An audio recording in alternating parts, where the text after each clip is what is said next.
Incoming transmission. Picture this. A recording studio somewhere far, far away.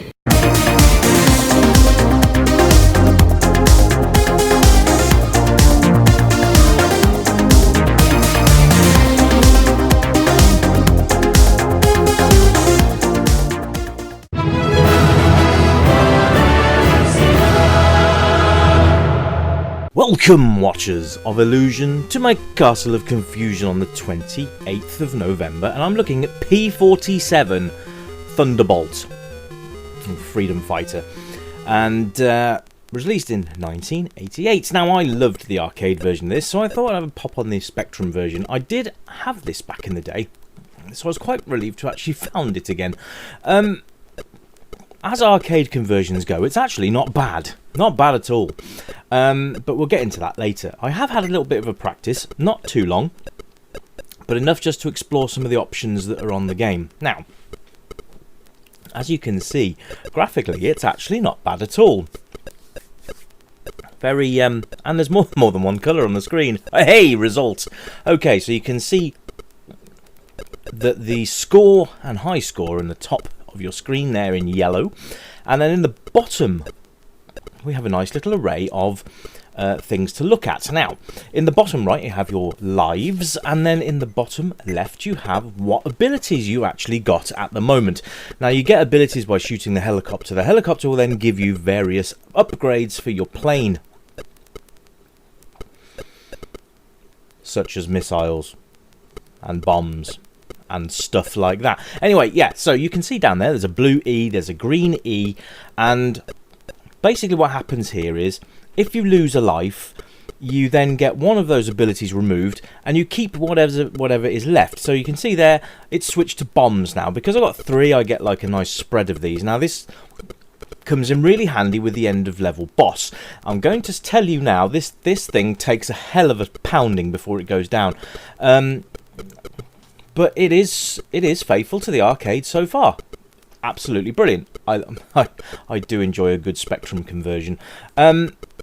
So yeah, graphically it's really nice and very smooth scrolling as well, as you can see there. Little trick to this boss, by the way, sort of stick in this corner where I am at the moment, and you can sort of bomb the things without too much problem. You can see the back where they're absolutely lathering you with bullets. That is a problem if you try and stay at the back and bomb to bomb the last couple of carriages. Always stay at the back, try and bomb them as much as you can from this position, and you've got a bit of an easier ride of it. But like I say, this boss takes loads of hits before it actually goes down, so just be patient. I actually thought the game was bugged when I first played it, but no, it's actually okay, which is nice. So we move on to sound, and there's really not much to say about sound at all, because, well, there's just nothing. There's a nice tune on the intro screen, but that's it. It's a pity, really, because being a 128K game, you'd think there'd be a bit more to it, but sadly, no, there isn't, and that's a real shame. It's just the bog standard sound effects you can hear in the background as I'm playing. There's no nice in-game music or anything like that, which is a shame. Oh, going back to graphics very quickly, there is a monochrome option, which I'm hoping to show you in this review, actually, because if you don't like all the colours on screen at once, and maybe it's a bit confusing with things being able to see things, then perhaps switching to the monochrome version will be beneficial to you. I will check that out, though, and you can make up your own minds. Now we're on to a rather glorious level 2. Now, this colour scheme is fairly bright, as you can see here. Now, this I think this is quite hard to see, but I'm going to do my best anyway. I love this game. It's absolutely brilliant. It's just a complete and utter shoot 'em up fest of aeroplanes bombing things. It's just pure fun. And you know, ladies and gentlemen, the only thing missing is a 2-player option. But you know what? You can't have everything. And I think with everything going on screen at the moment, because the screen does get quite busy, to be fair, I think it'd be quite hard to actually incorporate a 2-player unless it was turn-based. But you know, that kind of spoils it a bit, I think. And you know me, I love our 2-player games. I really do. But in this occasion, I just don't think it'd work. There we go, we're now maxed out. Look at all these flying across the screen. Now, can you tell me that these are easy to see? Because they sort of come out of nowhere. So, yeah, let's talk about the controls. Very, very easy. Left, right, up, down, fire. Job done. Is it responsive? Yes. Yes, it is. And that's a good thing, because you're going to need some flying skills here, ladies and gents, to get your tail blown off, just like that. And you can see here that the weapons are, in fact, downgrading when I die. So I get the next one down, and the next one down, and the next one down. Now, this one, you can fire bullets backwards and forwards, depending on which direction you are pulling your plane in. So if I pull back like this, you can see that the bullets trail behind the plane. And when I'm facing forwards, obviously, they are flying forwards, which is nice. The playability of this game is absolutely spot on the money, absolutely lovely.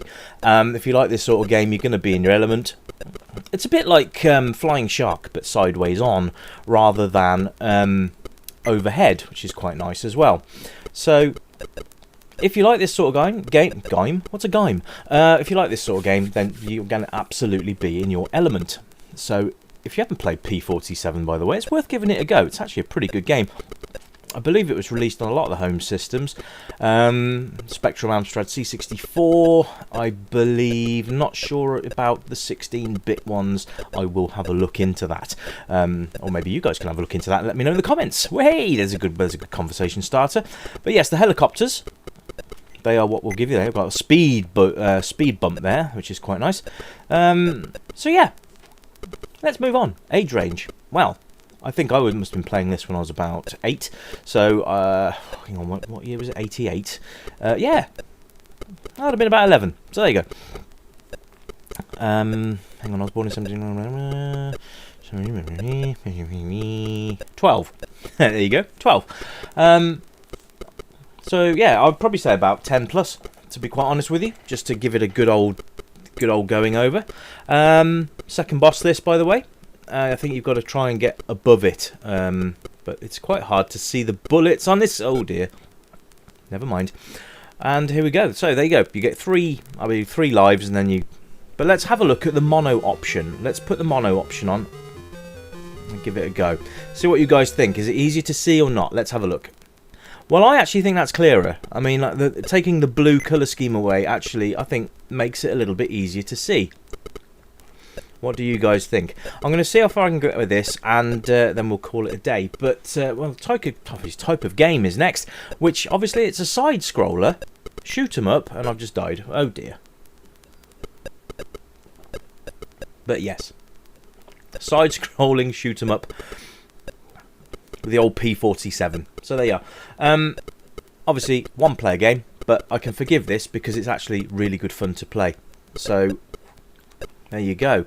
P47 did have a sequel, but I think it was only released in Japan, which was a bit of a shame. But hey, you can't win them all.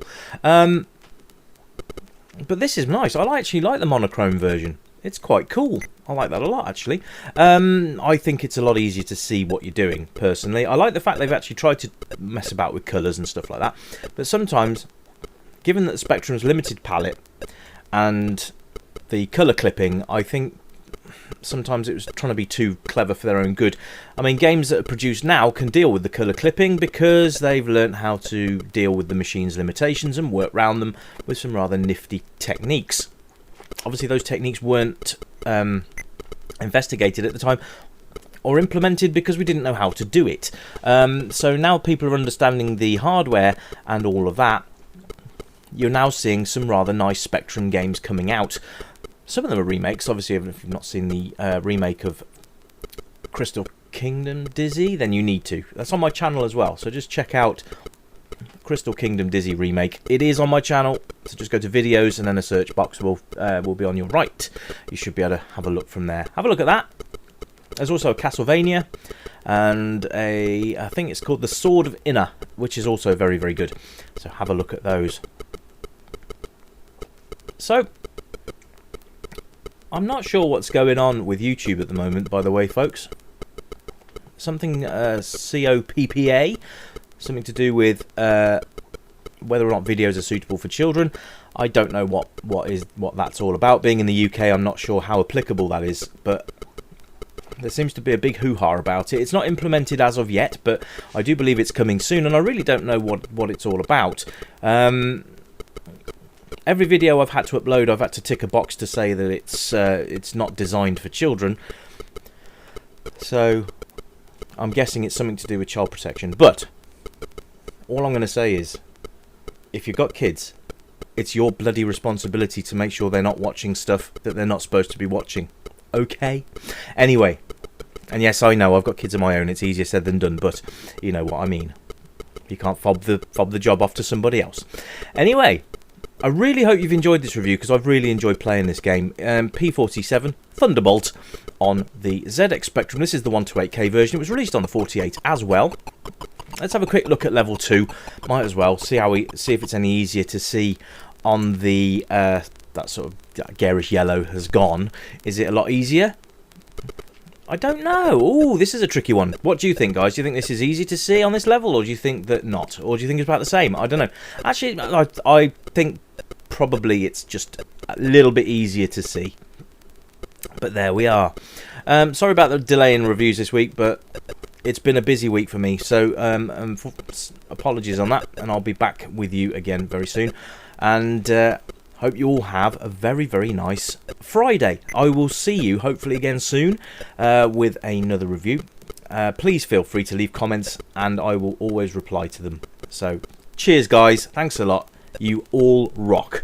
Anyway, until next time, my friends, you keep it retro, and I'll catch you next time. Bye for now.